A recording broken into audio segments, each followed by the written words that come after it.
Is personal training worth it? I should make it clear that as a personal trainer, I'm obviously biased, but I am going to do my best to try and spell out what I think are the pros and cons of hiring a PT. I will say though that I think personal training overall is underrated. With a lot of the things that we struggle with in life, they seem to warrant seeking out the help of an expert. But when it comes to getting in shape, most of us seem to think that we can do it all by ourselves. And that's not to say that you can't.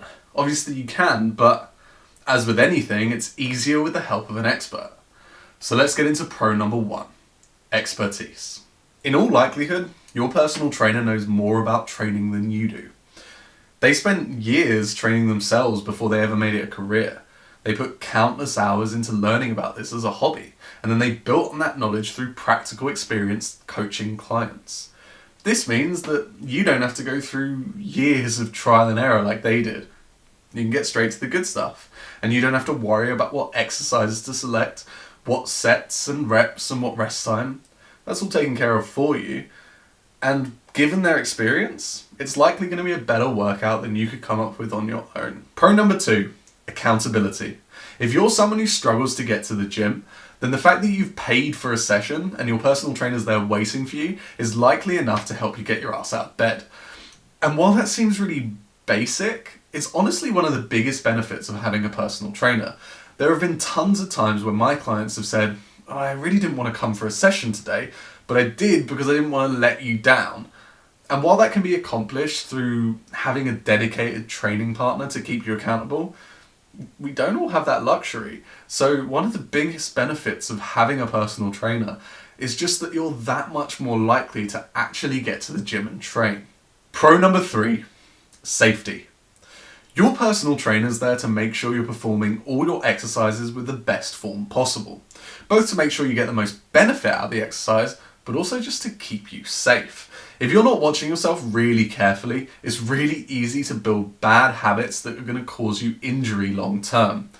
The benefit of having a personal trainer is that they can catch and correct those bad habits early, and this way you can make long-term, meaningful progress with a much lower risk of injury. Pro number 4, motivation. You'll probably work harder with a PT than you would without. He'll keep you to your rest times, make sure you're not cheating your form, and keep you off wasting time on Instagram in between sets. And during a set, when you want to stop after 5 reps, he can see that you've got more in the tank and he'll push you to do 8. Particularly with beginners, people are just bad at knowing what they're capable of and will usually settle for less. And with a personal trainer and an encouraging word here and there, it can make a huge difference to how well you perform in the gym. Okay, now for the fun part. Con number 1, cost. The reality is that for most people, personal training is a luxury, and if you don't have lots of money to spare, then it might not be right for you.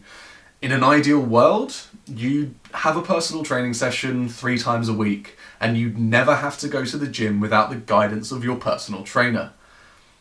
But with personal training sessions costing anywhere from £35 to £70 a session, 3 sessions a week can add up incredibly fast. And most people just don't have that much money to spare. So on average, people stick to 1 personal training session a week, which can be great, but you need to make it to the gym a couple other times a week on your own. And if you're someone who really struggles with getting to the gym and you need that accountability to make sure you go there, you're probably just not going to get to the gym aside from that 1 session a week you do with your trainer. And no matter how amazing your personal trainer is, 1 session a week, 1 hour of exercise a week, just isn't going to do that much. Con number 2, bad trainers. I wish this wasn't the case, but not all personal trainers are good at their jobs. And if you have a bad trainer, forget that list of pros I just listed, because the only one you're really going to get is accountability. A bad trainer isn't going to keep you safe by watching your form closely. A bad trainer won't motivate you, and they probably won't even write you a program. And at that point, it's honestly not worth the money. I'm going to be making a follow-up video about how you can spot the difference between a good and a bad trainer. Because if you're new to the gym, it can be really hard to know what to look out for. And honestly, the difference between having a good trainer and having a bad trainer is huge, so you need to pick wisely. So, is it worth it? Well, it's not really for me to say, but if you have a really good personal trainer, it can be a life-changing experience. And if you've never been able to get into good shape before and you have the money to spare, why not give it a try? That's all from me. I hope you enjoyed the video. If you're interested in the follow-up about how to spot a bad trainer, subscribe for more. If you're interested in coaching, there's a link in the description, and I'll see you soon.